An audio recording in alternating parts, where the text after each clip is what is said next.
welcome back. Still watching Business Morning here on Channels Television. And before we head into our next conversation for our DSTV viewers, we have to lead you to Yola State, where the governor there, Governor Fintiri, is commissioning the Yola market. That will be for our DSTV viewers. For our other viewers, you stay right here with us. And if you're on YouTube and you still want to watch Business Morning, just jump to the next channel and then we'll be right there. So now we're talking factoring. We've seen that the Senate has passed the Factoring Assignments and Receivables Financing Bill. And that's supposed to open doors for Nigerian micro, small and medium enterprises to tap into a continental debt factoring market that's worth over $50 billion, from which the country currently captures less than 1%. I don't know if that's a very popular or common term to you right there if you're watching the program, but let's get to understand what this factoring is about and what is funding that's available. And we're doing that this morning with the co-founder and CGO, that's the Chief Growth Officer of Vendor Credit, Mr. Oluseyi Seitan joins us virtually. Mr. Seitan, good morning. Welcome to the program. Good morning. Happy to be here. Good to have you. So please help us to understand. I don't think it's a very popular term when you talk about factoring, the funding and all of that. What's this about? Well, so in simple terms, factoring is a financial model or transaction which permits a supplier, right, who has receivables due from a buyer to sell those receivables to a third party called a factor. So in simple terms, the audiences that might not understand what we're talking about, let's assume I am a vendor to Channels and I'm supplying you diesel. Typically the terms of the agreement is that once I supply you the diesel, you could pay me 30, 60 days, depending on what we agree on. So for now, SMEs have very limited options as to what they could do with those receivables. Most of them choose to wait the 30 or 60 days before they can access funding, which means that any opportunities that come within that window, they could not explore them. So what factoring allows you to do is to take that invoice, that receivable that is due from, say, Channels TV, for example, to a third-party agent called a factor, right? Or a factoring house, or a factoring organization, to exchange that invoice or those receivables for immediate cash. Of course, at a discount. Yeah, because I wanted to ask at what cost? Because everything obviously has a cost. And how do you authenticate? Because let's not lose sight of abuse.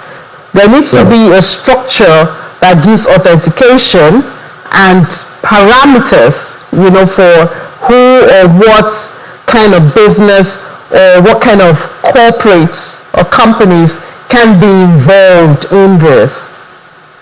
So the bill is open to pretty much all corporates. The good thing about it is it's a marketplace opportunity that is being created.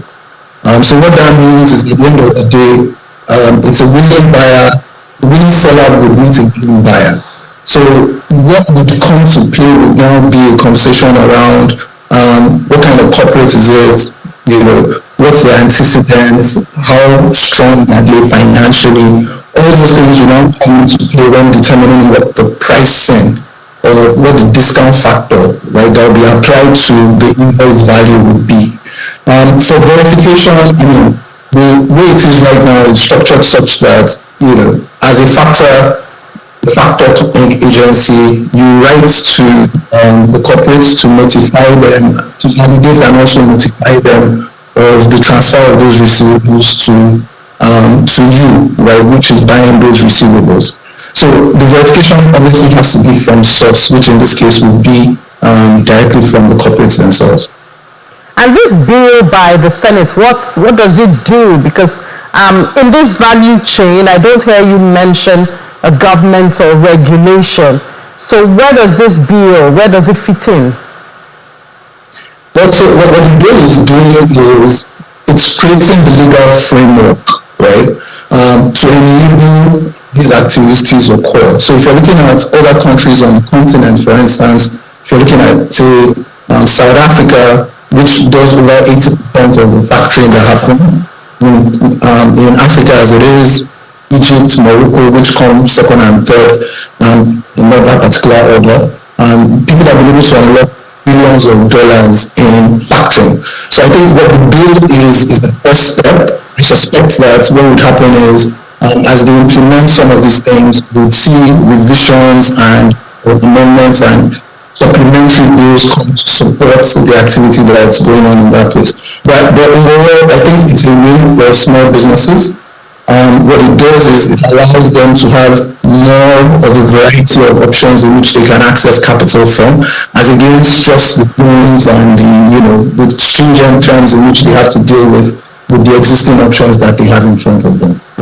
So, I mean, as a factoring company, I don't know if that's what it's called, you need to, of course, maybe be registered as a company, CAC, and all of that. But does anybody just wake up and say, yes, I can stand in and be a factoring company? So a small business, because it's more like a loan, yes? It's not a loan. It's not. It's an actual purchase, pretty much. Okay, because how I understand it, a small business, for instance, supplies some things to channels, and then before the period when channels pays the small business, it goes to the factoring company to get the fund, yes? Correct. At a cost. Correct. Okay. Now, we have loan companies these days. We know how FCCPC has been trying to protect consumers. We've seen the sometimes awful ways which these loan apps and loan companies try to get their money back. So I'm wondering, what kind of protection can we have around that? Well, so I think what I've read basically points to the fact that some of those regulations, particularly when they are going to raise capital from the public space to be able to fund these transactions, right? You need to get SEC approval for you to be able to act in that particular way. You need to get SEC approval? Yes, that's if you're going to the open markets, right, to go and raise retail investment funds to be able to fund, some of these transactions that, the factoring transactions that are coming on. What I suspect as well is, if you're looking at existing laws, right, the CBN has factoring as, has oversight over finance houses, which have factoring as one of the products that have been approved by the CBN for them to offer, right?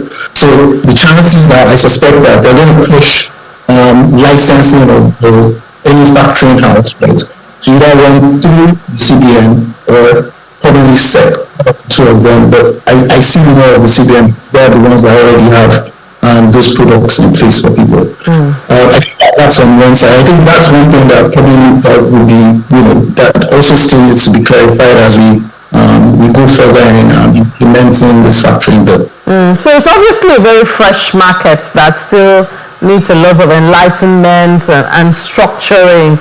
Of course, when we hear that there's $50 billion on the continent through this factoring avenue or platform, then we really want to try and use it. But thank you so much for helping us to understand how this factoring could work.